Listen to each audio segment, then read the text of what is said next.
از سال 2001 این جانب در ولایت سوخت نزدیک به 3000 نفر به بیماری ویروس نارسایی مسئولیت آدم گرفتار شده است. ویروس نارسایی مسئولیت آدم یعنی ویچ برانگیزنده بیماری اسپید می باشد. ویچ به حجره های سیستم خود محافظتی انسان ضرر می رساند. این ویروس حجره های سیستم ایمنی ارگانیسم را خراب کرده و او را از قابلیت طبیعی خود محافظت نمایی محروم می سازد. بیماری ویروس نارسایی مسئولیت آدم با 3 راه از شخص گرفتار به آدمی سالم می گذرد.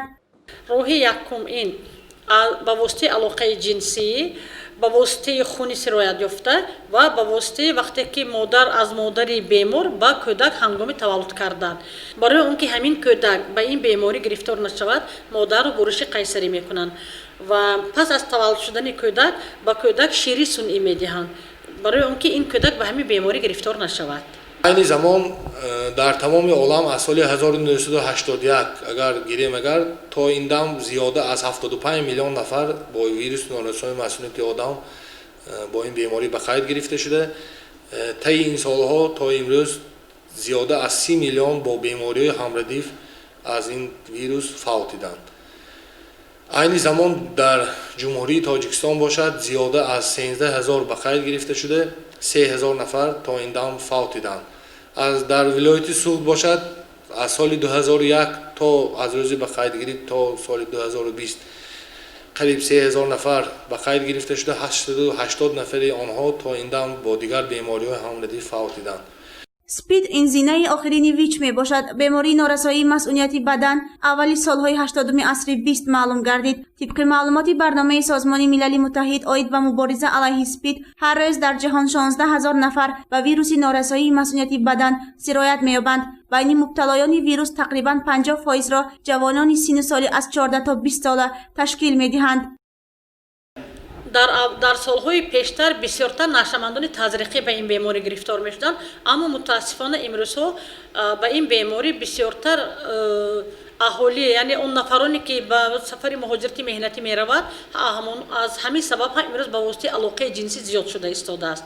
به ارگانیسم وقتی که داخل می‌شود و به تی حجره‌ها آن حجره‌هایی که به ایمونیته آدم جوابگو می‌باشد منفی خود را رسانیده ایمونیته آدم را ضعیف می‌گرداند.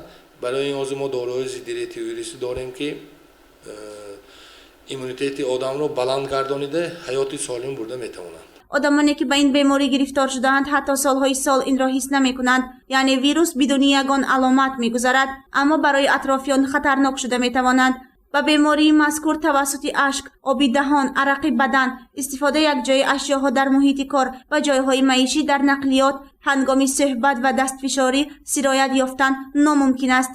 و ما همه وقت میفهمونیم که از شخصی که اگر داند یگان شخص به این بیماری گرفتار باشد نباید حذر کرد، زیرا این بیماری با واسطه حتی با واسطه بوسیدن، با واسطه به کنار گرفتن، با واسطه دست فشردن یا که به ساونا ها رفتن، همراه یک جای نشسته خوراک خوردن، حتی اون کسی که به این بیماری گرفتار خوراک میپزد حذر کردن ممکن است یگان خیلی این ویروس نمیگذرد.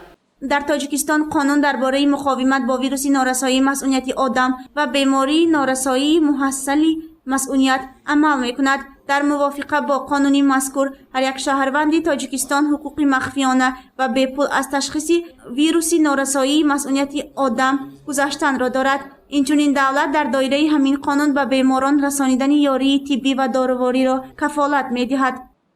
آدم اگر داروواریش را نخورد، به دکترانی که توصیه می‌دهد نگاه نکند، ریجه‌ای که باید آدم دارو خورد و خود را از هر چیز نگاه دارد سالم می‌گردد. وقتی که گفته دکتران را گوش نمی‌کند یا که داروواری را در وقتش نمی‌گذارد، ویروس نارسایی مسئولیت آدم به بیماری پیدا شدن نارسایی مسئولیت یعنی از ویچ به اسپید گذشته، آن وقت می‌تواند بیمار حالتی وضع‌بین شود.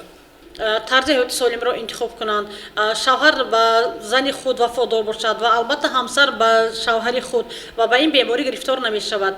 پیشگیری بهتر از طبابت میگوید و این خاطر هر نفر را میباید که از استعمال مشروبات اسپریتی، استفاده نشعه و راههای بد دوری جویند. اشخاصی که به بیماری ویروس نارسایی مسئولیت آدم گرفتار شده‌اند باید زیر نظارت طبیبان قرار داشته از طبابت دستکشی ننمایند. گزارشی سومن حامید و سید مختار سیدانور برای برنامه اطلاعاتی خبر.